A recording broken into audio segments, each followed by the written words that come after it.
Welcome. Sometimes we think we only lose friends in hard times, but the truth is, some friendships fade even in good times, and we ask why. This is because growth changes direction. One person wants comfort, the other wants progress. One wants silence, the other wants noise. And slowly, without a fight, distance begins. Not every friend is made for every season. Some are there to walk with you in struggle, others in celebration, but very few in both. Even silence can reveal this. When conversation becomes forced, when effort is one sided, when presence no longer feels natural.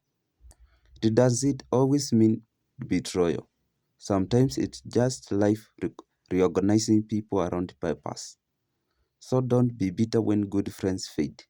Be grateful they existed and understand this. Losing friends doesn't always mean loss. Sometimes it means you are being shaped for the next level. Maturity and what?